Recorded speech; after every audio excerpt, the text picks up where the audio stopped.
பட்டியலிலிருந்து நீக்கப்பட்ட 65 லட்சம் பேரின் விவரங்களை வெளியிட இந்திய தேர்தல் ஆணையத்திற்கு உச்சநீதிமன்றம் உத்தரவிட்டுள்ளது. பீகார் மாநில சட்டமன்ற தேர்தல் இன்னும் சில மாதங்களில் நடைபெறவுள்ள சூழலில் தேர்தலுக்கு முன்பு பீகார் மாநிலத்தில் வாக்காளர் பட்டியலில் தீவிர திருத்த நடவடிக்கையை இந்திய தேர்தல் ஆணையம் மேற்கொண்டது. இந்த நடவடிக்கையின் போது சுமார் 65 லட்சத்திற்கும் மேற்பட்ட வாக்காளர்கள் 2025ஆம் ஆண்டுக்கான வாக்காளர் பட்டியலிலிருந்து நீக்கப்பட்டதோடு விரைவு வாக்காளர் பட்டியல் வெளியிடப்பட்டது. இந்திய தேர்தல் ஆணையத்தின் தன்னிச்சையான முடிவுக்கு எதிர்ப்பு தெரிவித்து பல்வேறு அமைப்புகள், அரசியல் கட்சி தலைவர்கள் என பலரும் உச்சநீதிமன்றத்தை நாடினர். இவ்வழக்கின் விசாரணை உச்சநீதிமன்றத்தில் நீதிபதிகள் சூரியகாந்த் உள்ளிட்ட 2 நீதிபதிகள் அடங்கிய அமர்வில் விசாரணைக்கு வந்தது. விசாரணையின் போது முக்கியமான சில உத்தரவுகளை இந்திய தேர்தல் ஆணையத்திற்கு உச்சநீதிமன்றம் பிறப்பித்துள்ளது. அதில் வாக்காளர் பட்டியல் தீவிர திருத்த நடவடிக்கையின் போது 2025ஆம் ஆண்டுக்கான வாக்காளர் பட்டியலிலிருந்து நீக்கப்பட்ட 65 லட்சம் வாக்காளர்களின் விவரங்களை இணையத்தில் வெளியிட வேண்டும்.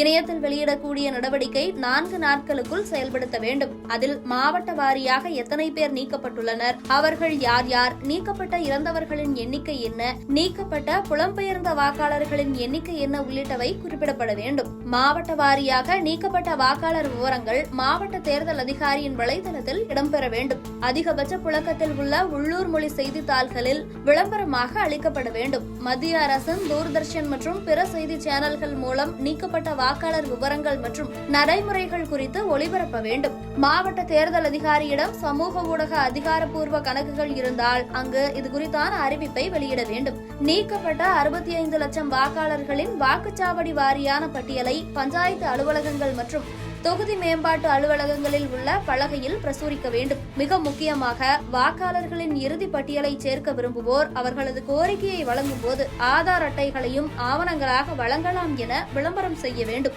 ஆகஸ்ட் 19ஆம் தேதிக்குள் இவ்வனைத்தும் செயல்படுத்தப்பட வேண்டும் என இந்திய தேர்தல் ஆணையத்திற்கு உத்தரவிட்டு வழக்கை ஆகஸ்ட் 22ஆம் தேதிக்கு நீதிபதிகள் ஒத்திவைத்துள்ளனர்.